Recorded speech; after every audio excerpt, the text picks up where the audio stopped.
విషయంలో ఏదో జరగడం వల్ల పక్కకు పోయాను, కానీ ఇప్పుడు వచ్చాను. హనుమాన్ చాలీసా పారాయణము నిజానికి అన్ని దేవుళ్ళని పూజ చేస్తాము, కానీ అందరికన్నా మహిమ కలవాడు ఆంజనేయుడు. ఆంజనేయుడు విష్ణు అంశ, రుద్రాంశ. మనకు రెండే తెలుసు, విష్ణువు రుద్రుడు అని, శివుడు అని. కానీ మూడవ అంశ ఆయన తోక ఉందా, అది అమ్మవారు బాలాంజనేయుడు. బాలాంజనేయుడు మనకు తెలుసా? తెలియదు. ఒక శివుడికి దండం పెడతాం, ఒక రాముడికి దండం పెడతాం, ఒక వెంకటేశ్వరుడికి దండం పెడతాం. కానీ ఆంజనేయుడు సాక్షాత్తు మూడు కలిగిన వాడు. విష్ణుమూర్తి, రుద్రాంశ మరియు అమ్మవారు మూడు కూడా ఆయనలో ఉన్నాయి.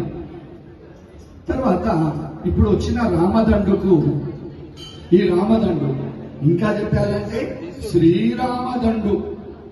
శ్రీ అంటే ఎన్నో రకాలుగా చెప్పుకోవచ్చు.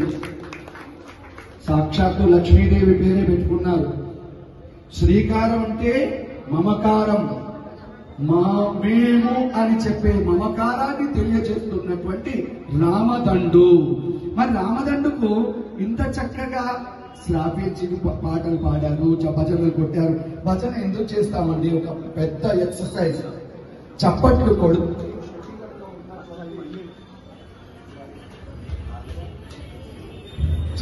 కొడితే శరీరం అంతా కూడా కదలిక వచ్చి మనకున్న కొన్ని రోగాలు పోతాయి. అందుకని మనకు పూర్వకాలంలో కనీసం శనివారం అన్నా చెయ్యండి అన్నారు. కానీ మనం హిందువులమని చెప్పుకోవడానికి బాధాకరంగా ఉంది. అమ్మవారికి బాలా త్రిపుర సుందరి గాగ్రా చోళీ చేస్తే ఈ రోజు నా మీద పెద్ద నింద, అమ్మవారికి గౌనేశారు అని. నువ్వు చూసే పద్ధతిని బట్టి ఉంటుంది. వాళ్ళు వచ్చి భజన చదువుతుంటే నువ్వు వింటే భజన అంటే ఇంతమంది తిరుగుతున్న హిందువులు ఒక్కోలన్నా చప్పట్లు కొట్టలేకపోయారు, వాళ్ళని హర్షించలేకపోయారు. ఇక్కడ కూర్చున్న 20 మందే చప్పట్లు కొట్టారు. అంటే మిగతా వాళ్ళంతా హిందువులు కాదా? చప్పట్లు కొట్టరా? వాళ్ళకి ఎంకరేజ్మెంట్ ఇయ్యరా? మనకు 2 చేతులు దేవుడు ఎందుకు ఇచ్చాడు? ఎదుటి వాళ్ళు చేస్తున్నటువంటి మంచి పనిని చూస్తూ చప్పట్లు కొడుతూ జై జయకారాలు చెప్పమని.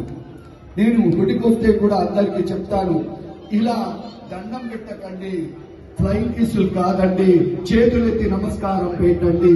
అది భారతీయ సంస్కృతి. నమస్కారం అనే సంస్కారము, ఆ సంస్కారాన్ని నేర్చుకోండి అని. మరి ఇప్పుడు చెప్తున్నా, ఇంతమంది ఉన్నారు, చప్పట్లు కొట్టండి ఒక్కసారి. చప్పట్లు మారుమోగాలు, నా రామదండుకు చప్పట్లు మోసమోగాలు.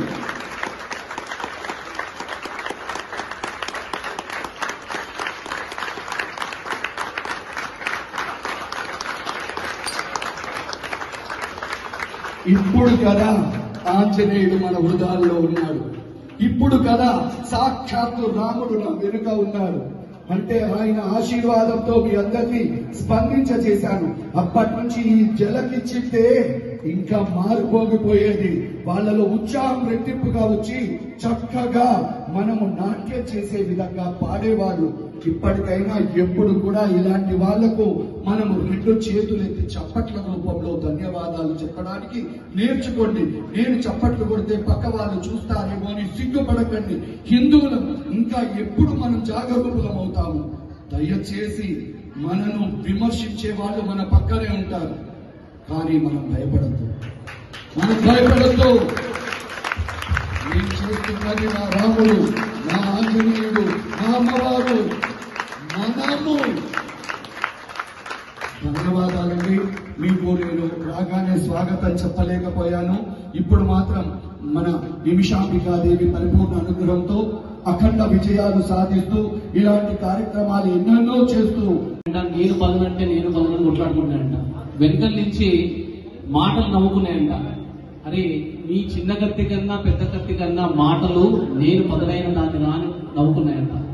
ఎందుకంటే మాటలతో ఒక మనిషి ప్రాణం తీయగలుగుతాము, అదే మాటలతో ఒక మనిషి ప్రాణాన్ని కూడా మనం నిలబెట్టగలుగుతామండి. ఒకరు వచ్చి 2 నిమిషాలు 5 నిమిషాలు వాళ్ళు పలికిన మాటల వల్ల పాపం అమ్మవారికి కన్నుల నీళ్లు వచ్చాయి. ఆవిడ చూడగానే నేను అనుకున్నాను, ఈవిడ దుఃఖాన్ని అయ్యవారి దుఃఖాన్ని ఇవాళ పోగొట్టే మేము వెళ్ళాలి అని చెప్పి నేను అప్పుడే డిసైడ్ అయ్యాను.